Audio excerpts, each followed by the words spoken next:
جہاں علم نہیں ہے اور مسئلوں میں اختلاف ہے وہاں کسی ایک چیز کو آپ کہیں گے جس کے لیے ہمارا موڈ ہوگا اس کی تقریر کریں گے، کیجئے، مگر آپ کی لائف کا ڈسپلن ختم ہو جائے گا۔ نماز جمعہ ہے، کوئی کہتا ہے واجب ہے، کوئی کہتا ہے حرام ہے، کوئی کہتا ہے واجب ہے تقریر ہے، کوئی کہتا ہے رجائے مطلوبیت، اس کے معنی بھی آپ کو نہیں معلوم ہے، نہ بتانے کا وقت ہے۔ آپ کیا کریں گے؟ کبھی پڑھیں گے، کبھی نہیں پڑھیں گے۔ تو زندگی میں ڈسپلن مینٹین کرنے کے لیے آپ کو تقریر کرنا پڑے۔ بس میں سمیٹ رہا ہوں۔ ایک بات آپ دیکھیے، شیعوں میں بہت جھگڑے ہیں آپس میں، ہر شیعہ کا دل دوسرے سے صاف نہیں ہے، افسوس۔ سنیوں کی بھی یہی پوزیشن ہے بھائی، وہاں بھی بڑی مصیبت ہے۔ آپ سمجھتے ہیں کہ شیعہ سنی جھگڑا ہے؟ ہمارا جس دن شیعہ مر گئے سب کے سب، اس دن دیوبندیوں بریلویوں وہ مہا بھارت ہوگی، دنیا دیکھتی رہ جائے گی۔ ان دونوں میں ہم دونوں سے زیادہ دشمنی ہے، خدا نہ خواستہ، ہے نا؟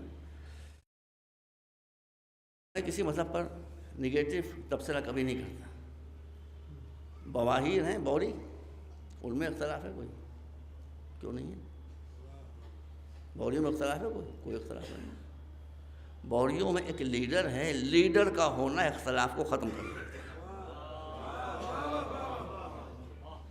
لیڈر کا ہونا اختلاف کو ختم کر دیتا ہے۔ آغا خانی میں نہیں کچھ کہہ سکتا۔ ہم مسلمان کہتے ہیں مسلمان نہیں ہیں، اور اب پتہ نہیں کہنے والے مسلمان بھی مسلمان ہیں کہ نہیں، وہ بھی ایک مسئلہ ہے، اور نہ ہوں گے مسلمان، ہم کو اس سے لینا دینا نہیں۔ ہم کو تو یہ کہنا ہے آغا خانیوں میں کوئی اختلاف ہے؟ کسی میں بھی اچھی بات آپ کو بات، ایک آغا خانی کمیونٹی سارے مسلمانوں میں وہ ہے کہ جس میں ایک فرد بھی نہ جاہل ہے نہ غریب ہے، نہ جاہل ہے نہ غریب ہے، نہ جھگڑا ہے، کوئی جھگڑا نہیں۔ بھائی کسی کو برا لگ جائے تو لگ جائے بھائی، میری اپنی فکر ہے۔ مجھ سے کسی نے پوچھا قادیانی مولانا مسلمان ہے کہ نہیں؟ میں نے کہا مسلمان وہ کیسے ہو سکتے ہیں؟ سنی بھائی تھے، وہ لوگ تو کہتے ہیں، بھائی کہاں کہ ان کا قادیانی مسلمان ہے کہ نہیں؟ میں قادیانی مسلمان ہو ہی نہیں سکتے، کہ ہم تو آپ بارے میں کچھ اور سنتے ہیں۔ میں نے کہا نہیں، قادیانی مسلمان نہیں ہو سکتے، اس لیے کہ ان میں مسلمانوں کی کوئی علامت ہی نہیں پائی جاتی، نہ وہ جاہل ہیں، نہ وہ غریب ہیں، نہ وہ لڑتے ہیں، تو مسلمان کہاں سے ہوگا؟ ان کا بھی ایک لیڈر ہے، پوری قوم سے غربت ختم، پوری قوم سے جہالت ختم، کوئی لڑائی نہیں ہے، کوئی جھگڑا نہیں۔ اس کا مطلب کہ لیڈر نہیں ہوتا ہے تو یہی گت بنتی ہے جو مسلمانوں کی بن رہی ہے۔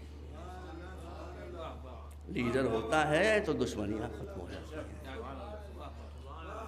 لیڈر ہوتا ہے تو جنگیں فساد ختم ہو جاتے ہیں۔ اب دھرم گرو دو طرح کے ہوتے ہیں، اسلام میں بھی ہیں اور ہر جگہ۔ ایک دھرم گرو آسارام کا ایسا ہوتا ہے،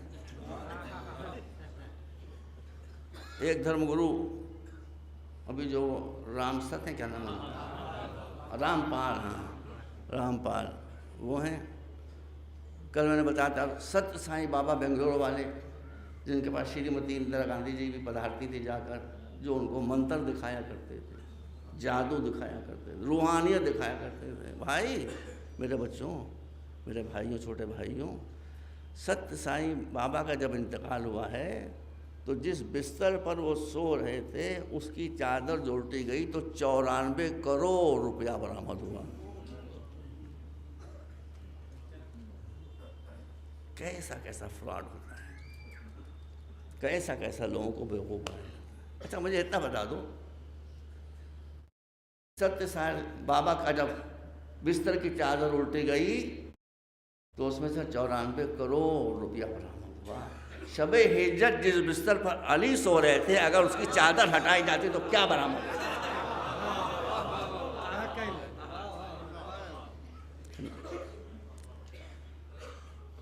میں بہت ہی جاہل انسان ہوں، کم پڑھا لکھا آدمی ہوں، مرد عورت مجھ سے محبت کرتے ہیں، میں نے کبھی آپ سے کہا بھی نہیں، لیکن میں آپ کو کیا بتاؤں، سعودی عرب کے جو مفتی اعظم ہیں انہوں نے آیت اللہ سیستانی کے بارے میں جیسی بات ان کو بتائی گئی، غلط سلط ریمارکس انہوں نے کیے تھے، پھر کسی ذریعے سے ایک چھوٹا سا ویڈیو آیت اللہ سستانی کے بارے میں ان کو دکھایا گیا تو انہوں نے توبہ کی اور باقاعدہ آفیشل انہوں نے بیان دیا کہ مجھ کو غلط بتایا گیا تھا. یہ تو اسلامی اولیاء کی شان سے رہے جیسے اولیاء رہے. میں ان کے گھر میں گیا, انہوں نے سب کو ہٹا دیا تھا, خالی میں تھا اور وہ تھے. یہ بھائی اتنا ہی سکر ہوگا جیسے یہاں سے آپ لگے تھے کہ اس دیوار تک لے جائیں. اس میں نہ جہار تھے, نہ فانوس تھے, نہ گاؤ تکیے تھے, نہ واللہ کچھ نہیں تھا, کچھ نہیں تھا, بالکل سادہ, بالکل سادہ. میں نے کیا کہ جس آدمی کو اپنے کردار پر بھروسہ ہوتا ہے وہ ہمیشہ سادگی کو پسند کرتا ہے. جو دھوکے باز ہوتے ہیں وہ چمک دمک سے لوگوں کو معروف کرتے ہیں. یاد رکھیے مولا علی ہمارے لیے رہنما ہیں. مجھ پر آپ اعتبار ہرگز نہیں کیجیے, مجھ پر آپ ہرگز اعتبار نہ کیجیے. پہلے علی نے جو معیار معین کیا ہے اس کرائٹیریا پر مجھے چیک کر لیں, اس کے بعد اگر میں اعتبار کے لائق ہوں تو کیجیے, نہ تو نہ کیجیے.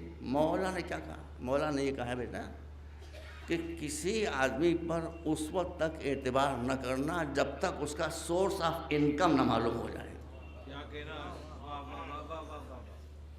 بڑی گہری بات ہے یہ, بہت ہی گہری بات ہے یہ. جب تک سورس آف انکم معلوم نہ ہو جائے, پیسہ کہاں سے آ رہا ہے, اور اگر نہ معلوم ہو کہاں سے آ رہا ہے تو گو بیک,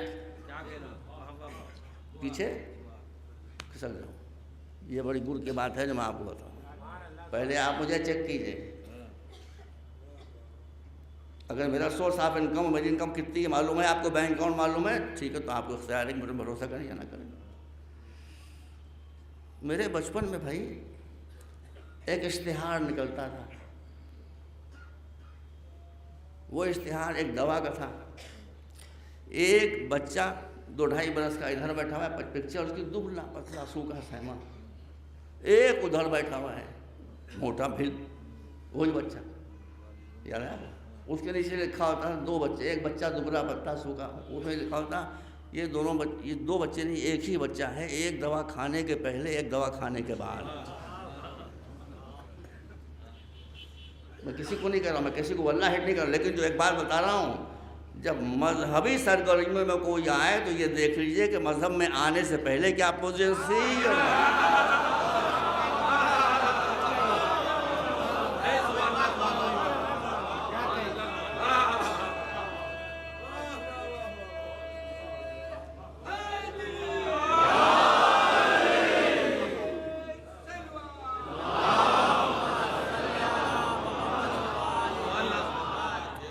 ایک دوا کھانے سے پہلے, ایک دوا کھانے کے بعد. یہ رام پال جو پکڑے گئے ہیں, ان کا 1 ارب سے زیادہ روپیہ برآمد. مذہب کے نام پر بہت دھوکے دیے جاتے ہیں. بس آج کی مجلس کا جو پہلا دوسرا تیسرا حصہ ختم ہو گیا. جہاں مذہب ہوگا وہاں لینا نہیں ہوگا, وہاں دینا ہوگا. جہاں مذہب ہوگا وہاں شوشن اور ایکسپلائٹیشن نہیں ہوگا, قربانی ہوگی. مذہب کے نام پر جو اپنا بینک بیلنس بڑھا ہے وہ غدار ہے. وہ ہندو ہو چاہے مسلمان ہو, چاہے سکھ ہو, چاہے ہر جگہ یہ مصیبت آئے گی, ہر جگہ یہ مصیبت آئے گی. ستیہ صاحب ان کا بتایا میں نے کہا 94 کروڑ پر منحوس سو رہا تھا خالی, اس کو نیند نہیں آتی تھی جب تک روپوں کا گڈھا نہ ہو. تو اس لیے آپ کو بہت زیادہ ہوشیار رہنے کی ضرورت ہے. میں جو علماء ممبر پر جاتے ہیں وہ سب مجھ سے بہتر ہیں, مگر میں ان سے کہنا چاہتا ہوں آپ اپنی قوت کو ضائع نہ کریں. ایک دوسرے کے خلاف لہے لہے کہہ کے ہوتا ہے نا, لہے لہے تو آپ جانتے ہیں, لہے لہے لہے لڑ رہے ہیں. اپنی قوت کو پہچانیے, قوم کو بنائیے.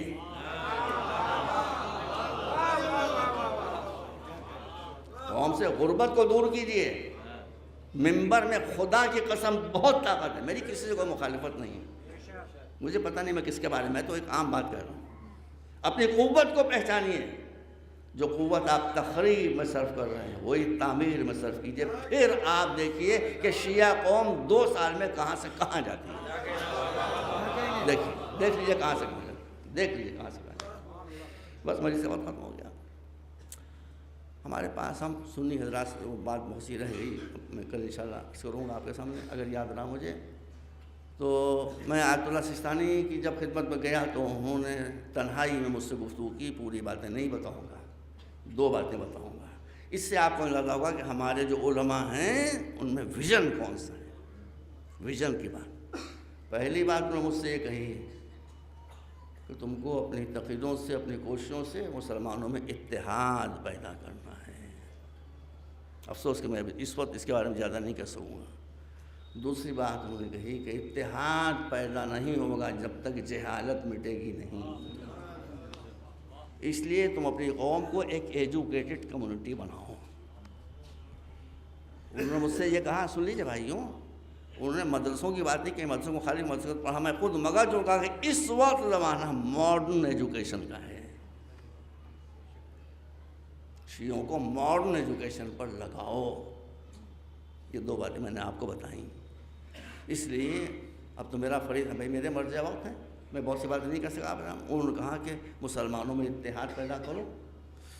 پھر انہوں نے بتایا، سن لیجیے، اور سنی حضرات یہاں بیٹھے ہیں، سنی حضرات بیٹھے ہیں، مجھے معلوم ہے، کل مجھے رپورٹ ملی، آپ میرے مہمان ہیں۔ دیکھیے ہمارا جو مرجع وقت ہے، جو ہمارا سب سے بڑا عالم ہے، وہ کیا کہتا ہے؟ انہوں نے اپنا ایک فتویٰ بتایا۔ کل مجھ سے شیعہ نے پوچھا کہ ہم سنیوں کو اپنا بھائی کہہ سکتے ہیں کہ نہیں کہہ سکتے؟ میں نے کہا نہیں کہہ سکتے۔ سنی بھڑکے نہیں، ہمارا جو سب سے بڑا عالم ہے، اس سے کسی شیعہ نے پوچھا ہم سنیوں کو اپنا بھائی کہہ سکتے ہیں؟ کہا نہیں کہہ سکتے۔ کہا پھر کیا کہیں؟ کہا بھائی نہ کہو، ان کو اپنی جان کہو، ان کو اپنی روح کہو، اپنی آتما کہو، اپنی خدمتوں سے ان کا دل جیتو، ان میں جو شریف النفس لوگ ہیں وہ تمہارے ساتھ آ جائیں گے۔ یہ ہمارے بھیا، میں نے آپ ان سے پوچھ لیجیے، یہ فتویٰ کا چھپا بھی ہے، اسلام میں چھپ بھی گیا ہے، اسلام میں چھپ بھی گیا ہے، تو میں کوئی جھوٹ بات تھوڑی کہتا ہوں۔ یہ عزا خانہ ہے، یہی حسین کی تعلیم ہے، دشمن کو دوست بنانا، دشمن کو دوست بنانا۔ حر کا لشکر جب آیا ہے راستہ روکنے کی، تو حر کون تھا؟ دشمن تھا، پیاس سے نڈھال تھا، لڑنے کی طاقت نہیں تھی۔ حسین کے شیر، حسینی شیر چاہتے تو سب کو کاٹ کے ڈال دیتے۔ اگر ہندو بھائی سننے بھائی بیٹھے ہیں تو ضرور بیٹھے، تو وہ سنیں، اسلام جان لینے کے لیے نہیں آیا ہے، جان بچانے کے لیے آیا ہے۔ جو حسین کی جان لینے کے لیے آیا تھا، اس کی جان حسین بچا رہے ہیں پانی پلا کے۔ اور پھر اسی پانی پلانے کا نتیجہ کیا ہوا کہ یہی حر کا بیٹا، حر کا بھائی، حر کا غلام، اور بعض روایات میں 35 تک لوگوں کا تذکرہ ہے، بعض میں ہے، اب میں نے کہاں سے رہی، یہ سب دولت کو چھوڑ کر، حکومت کو چھوڑ کر، منصب کو چھوڑ کر ایک غریب کے قافلے میں آ گئے، ایک شہید کے قافلے میں آ گئے۔ اس لیے آپ کو باتیں سب کی سنیے، لیکن سامنے اہل بیت کو رکھیے قرآن کے بعد۔ اب انشاءاللہ اس کے بعد جو باتیں ہیں وہ میں کل آپ کی خدمت میں عرض کروں گا، اس وقت میں یہیں پر رک رہا ہوں۔ حسین نے اپنے دشمن کے ساتھ کیا سلوک کیا کہ وہ پیاس سے بے حال تھا، اپنے بچوں کا پانی، بھائی آپ پورا مجمع مجھے بتائیں، 1000 سپاہیوں کو اور 1000 گھوڑوں کو جو پانی پلایا گیا، اگر یہ پانی محفوظ رکھا گیا ہوتا تو کیا علی اصغر پیاسا رہتا؟ بتائیے، کیا سکینہ معصوم پیاری بچی یہ پیاسی رہتی؟ چھوٹے چھوٹے معصوم بچے یہ پیاسے رہتے؟ بس یہ سلوک ہے حسین کا۔ اور حسین کے ساتھ کیا سلوک ہوا؟ بس مجلس ختم ہو رہی ہے۔ کیا سلوک ہوا؟ جب حسین شہید ہو گئے، سر حسین نوک نیزہ پر بلند ہو گیا، اور سن سکے تو سنیے کہ زینب کی ایسی بہن نے یہ آواز سنی کہ الا قتل الحسین بکربلا.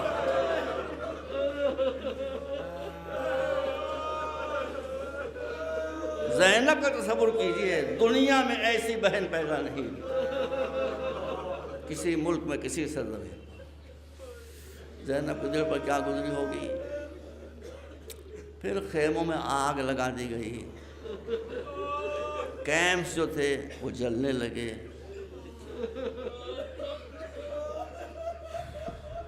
کیا کہوں، جس بی بی کے سر پر کبھی سورج کی کرن نہ پڑی، اس کے سر سے چادر چھن گئی.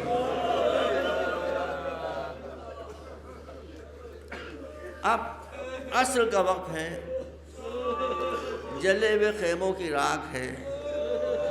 علی کی بیٹی فاطمہ کی جائی بھوکی پیاسی شہیدوں کے جنازوں کے درمیان جلے ہوئے خیموں کی راکھ کے اوپر یوں کیے بیٹھی ہوئی ہے. سارا منظر نظروں کے سامنے صبح عاشور سب تک کا گزر رہا ہے. فضہ کنیز تھی، she was a slave lady, لیکن دنیا کی ساری شیعہ عورتیں اس لیڈی پر قربان ہو جائیں. کیا کردار ہے، کیا کردار. یہ چاہنے والی، یہ فدائی اہل بیت کی بی بی زینب کے پاس آئی، کہا بی بی آپ تو یہاں بیٹھی پتہ نہیں کیا سوچ رہی ہیں، اور اب میں آپ بتاتی ہوں کہ آپ پر اب سب سے بڑی مصیبت آنے والی. بی بی نے اب کون سی مصیبت آئے گی، ہمارے پاس ہے کیا جو مصیبت آئے گی. بچے شہید ہو گئے، جوان ختم ہو گئے، خیمے لٹ گئے، چادریں چھن گئیں، اب کیا مصیبت آئی. کہا نہیں بی بی اب آپ پر سب سے بڑی مصیبت آنے والی ہے. اب وہ کیا، کہا آپ یہاں بیٹھیے، میں میدان جنگ میں تھی، میں نے دیکھا ابھی پسر سعد نے یہ اعلان کیا ہے کہ سواروں ابھی اپنے گھوڑوں سے اترنا نہیں ہے. ابھی حسین اور حسین کے سپاہیوں کی لاشوں کو گھوڑے دوڑا کر پامال کر دیا جائے. ارے بھائی یہی الفاظ تاریخ کا پڑھ لیے. زینب تڑپ کر کھڑی ہو گئی، ارے فضہ یہ کیا کر رہی ہے، یہ کیا کر رہی ہے. کیا میرا علی اکبر پامال ہو گیا، کیا قاسم پامال ہو جائے گا، کیا اون و محمد، کیا میرا بھائی. ارے تڑپ گئی بی بی، تڑپ گئی، کھڑی ہو گئی. زینب میں طاقت نہیں تھی. 3 دن کی بھوک، 3 دن کی پیاس، دل کے ٹکڑوں کا دم توڑنا، جان نہیں تھی بی بی میں.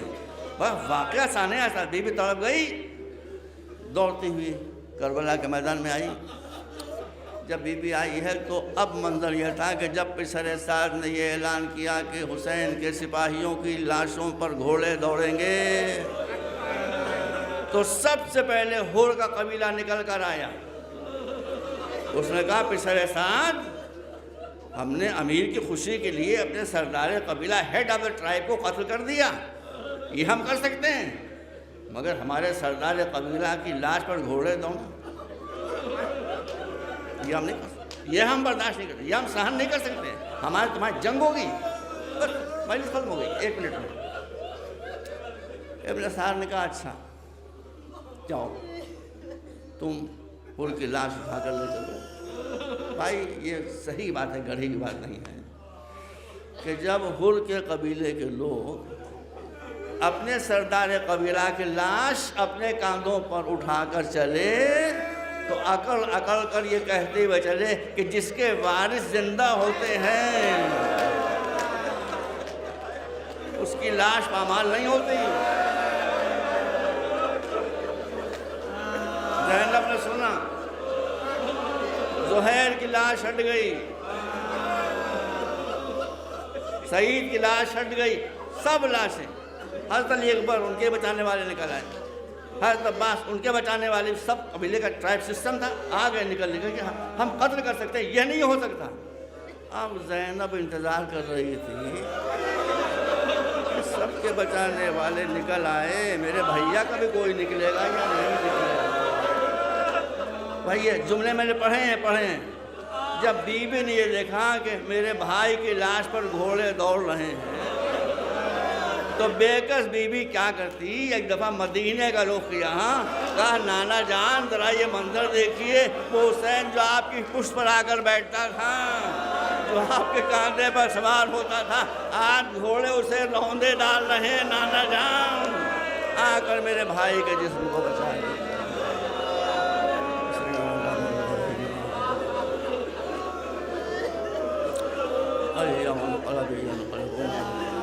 اللهم اغفر للمؤمنين والمؤمنات والمسلمين والمسلمات الأحياء